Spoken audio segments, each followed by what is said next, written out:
Sino ho ba dapat ang may alam kung confidential dapat ang information? Si COA ho ba o si agency? Who is in a better position to know whether confidential an information is confidential? Pwede pong pakiulit yung tanong? Okay. Question is vague, Your Honor. Sige, okay. Example, pagkain. No, pagkain. Okay. Kung kami ho agency, sa tingin namin dapat confidential yung supplier namin kasi baka lasunin, baka may matunton, no? Matuntunton yung supplier namin. Tapos tinanggal namin yung address. Tinanggal namin yung ibang details doon, sinabit namin sa COA. No? Acceptable pa rin ho ba sa COA 'yon? Hindi naman po confidential yung mismong Sa supplier. inyo ho, pero kung sa Ask and answer, Your Honor. okay. Hindi naman confidential yun. Asked and answered. Don't argue with the witness, counsel. Okay, yes, Your Honor. So, sa tingin nyo, hindi confidential yon, pero maaaring sa agency, confidential ho yun. para sa Argumentative, Your Honor. Ask and answered. It is not confidential.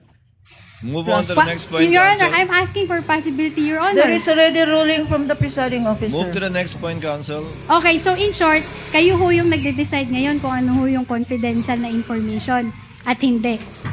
Kasi sinabi nyo ho, sa tingin nyo, hindi naman siya confidential. Misleading, Your Honor. Hindi ho. Witness may answer. Yes. Kasi nga po yung pinaggamitan, hindi naman po yung nag-provide. Okay, so okay lang na ma-expose yung supplier sa instance na yon, no? Okay lang na malagay yung Your Honor, address ng please. ABC. Again, this is already argumentative. Asked This- and answered, counsel, asked and and answered. Yes, argumentative. we There take is nothing confidential about where you buy Asked and answered, supplies. counsel. Your Honor, please, whether this you line of agree or not, questioning- whether you agree with that, with the answer of Celine, that was the answer she gave. Continuing objection, Your Honor. If it will apply again to medicines, if it will apply again to supplies, We will chairs not and be- tables, we will have a continuing objection we're not yet to there, this counsel. line We're not- of questioning, Your Honor. We're not yet there, counsel. Okay. So you Attorney are Christine, saying you may proceed. Yes po. Your Honor, thank you po. So you are saying the COA is in a better position to judge whether an information is confidential or not. Wala akong karapatan sa agency. Argumentative, Nick, Your Honor. with Excuse me, regard to the food, Your Honor, we are on the example of the supplier of food. Okay, sa instance ho na yan, sa tingin nyo, hindi ho siya confidential, di ba ho?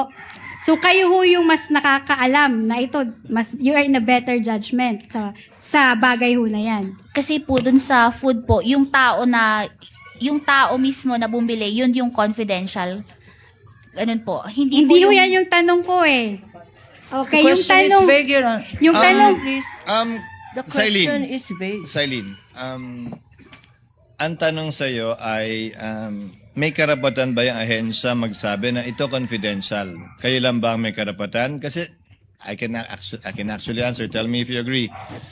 You review the submissions of the agencies. Correct? Opo. Pag may observation kayo, mag-AUM kayo, and they can say, hindi, confidential to. And then you can agree or disagree, correct? Based on the evaluation po ng magiging response nila. And given the difference in the notice of suspension and notice of disallowance, as pointed out by counsel earlier, na may mga tinanggal na kayo, may mga binawas kayo, di ba? Opo. Kasi napaliwanag nila. Opo.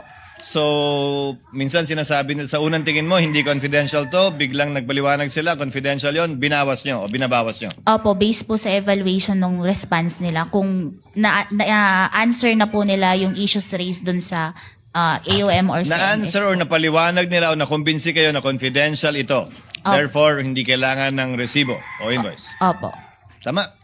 But Opo. your determination is anyway appealable, if at all, to the Supreme Court, the Commission of the Supreme Court. Pag yung sa COA po, opo, pag may decision, may remedy pa po na umakyat sa Supreme Court. Yes. Okay, counsel, move on.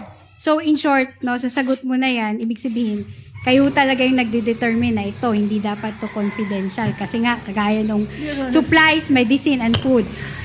Yun po yung naging basis ninyo ng ND ninyo, di ba po?